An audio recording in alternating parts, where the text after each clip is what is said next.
Hello अस्सलाम वालेकुम, welcome back to my YouTube channel Taslim Raza vlog. कैसे हैं आप लोग? उम्मीद है आप लोग ठीक होंगे और मैं भी ठीक हूँ। और सहरी का टाइम हुआ जाता है तो मैं बीफ पुलाव गरम कर रही हूँ क्योंकि सकीना आई हुई है और हमने सोचा कि हम बाहर से पिज़्ज़ा मंगवाते हैं।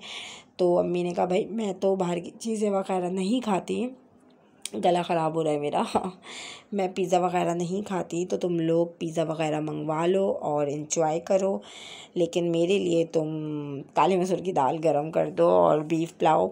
अच्छा, इतने इंतज़ार के बाद ये मज़ेदार सा पिज़्ज़ा आया। खैर मुझे लग रहा था बहुत मज़ेदार सा पिज़्ज़ा होगा, तो ये कोई बहुत थर्ड क्लास पिज़्ज़ा आया था और ठंडा, एक तो थर्ड क्लास और ऊपर से ठंडा पिज़्ज़ा पॉइंट का ये पिज़्ज़ा था।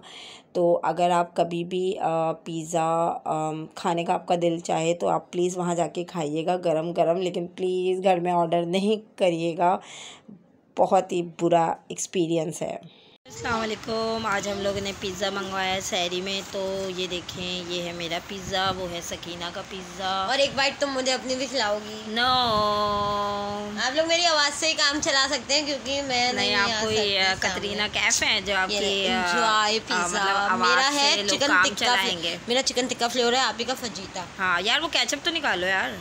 मतलब सकीना मतलब शुरू हो गई, मतलब इसको बहुत ज़्यादा भूख लग रही है, सहरी रोज़ा रखना है ना भाई। और देखिए फरवा भी आ गई है। बताओ जरा, मुझे इतनी जल्दी हो रही है कि मैं केचप को पेप्सी को केचप समझ के उठा लिया मैंने। हाँ ये मतलब ये मैं ना पेप्सी से डुबो के खाऊंगी। अरे यहाँ डालो ना प्लेट में पगली। ओह माय गॉड, मुझे पता नहीं क्या हो गया, हम टोटली मैड हो गई है, मैड। अब देखें यहाँ मैं सहरी स्टार्ट कर दिया हम लोगों ने। आज हम लोग ने बाहर से हमने सोचा चलो आज हम पिज़्ज़ा पार्टी करते हैं, तो बस पिज़्ज़ा मंगवा लिया था। बहुत दिल चाह रहा था पिज़्ज़ा खाने का। ग्लास लेकर मेरे लिए ग्लास लेके आओ ना, मैं ग्लास में निकाल लूंगी। बहुत मज़े का। चलो मैं सहरी करती हूँ, उसके बाद मिलती हूँ आपसे। अच्छा, सहरी हमने कर ली थी और नमाज़ भी अदा हो गई है माशाल्लाह माशाल्लाह। और फ़जर की नमाज़ पढ़ के दिल को इतना सुकून मिलता है। और पता नहीं फ़जर की नमाज़ में कुछ तो है बात जो बहुत ज़्यादा सुकून मिलता है। और आप लोग भी बताइएगा आप लोग को सुकून मिलता है नहीं मिलता है। एक फ़जर की नमाज़ होती है जो मुझे पढ़ के बहुत ज़्यादा सुकून मिलता है। और बस मेरी यही दुआ है कि जो बे औलाद है उनको अल्लाह औलाद अता करे। और साथ में अब मैंने कुरान भी पढ़ना स्टार्ट कर दिया था क्योंकि बच्चे वगैरह सो गए थे। वैसे जब बच्चे जागते हैं तो कुरान वो मतलब मैं पढ़ नहीं पाती सही तरीके से क्योंकि उनको कोई ना कोई काम याद आ जाता है। तो मैं ज़्यादातर यही करती हूँ कि जब बच्चे सो जाते हैं ना, जब मैं कुरान शरीफ पढ़ती हूँ, क्योंकि एक दो दिन ऐसा हुआ था कि जब मैं कुरान पाक पढ़ना स्टार्ट किया ही था तो उन लोग को कोई ना कोई काम याद आ गया था क्योंकि छोटे हैं अभी, तो इसलिए जब वो सो जाते हैं तो मैं कुरान पाक पढ़ लेती हूँ।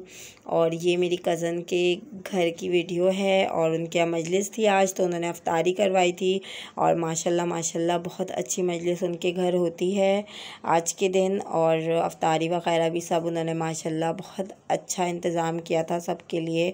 बस अल्लाह कबूल करे, जो जो अपने घर में मजलिस कर रहे हैं, अफ्तारी करवा रहे हैं, अल्लाह कबूल करे। अच्छा, अब मैं घर आ गई थी, उसके बाद फिर एक्चुअली मैं 2-3 मजलिसों में चली गई थी तो मैंने घर में खाना वगैरह नहीं बनाया था। तो फिर मेरे शौहर बेचारे भूखे भाग के आए हुए थे, तो उन्होंने कहा चलो आज हम लोग बाहर से ही खा लेते हैं खाना। तो फिर हम लोग बाहर चले गए थे और ये इन्होंने बड़े मज़े की मलाई बोटी कुछ इस टाइप की ऑर्डर की थी और बहुत मज़ेदार थी। और साथ में ये देखें, रज़ा की मतलब आदत है कि वो बच्चों को ज़रूर अपने हाथ से कुछ ना कुछ खिलाते हैं, वरना बच्चे मेरे हाथों से बिल्कुल नहीं खाते, लेकिन अपने अब्बा के हाथों से ज़रूर खा लेते हैं माशाल्लाह माशाल्लाह। तो बस हम लोग बाहर गए थे और उसके बाद आज मैं बहुत ज़्यादा थक गई थी। और कल भी माशाल्लाह बहुत सारी मजलिसें हैं तो वो भी अटेंड करना है इंशाल्लाह इंशाल्लाह। तो बस मुझे अपनी दुआओं में याद रखिएगा और मैं भी आपको अपनी दुआओं में याद रखूँगी। फिर मिलेंगे किसी और वीडियो में, तो मुझे दें इजाज़त। अल्लाह हाफ़िज़, अपना ख़याल रखिएगा।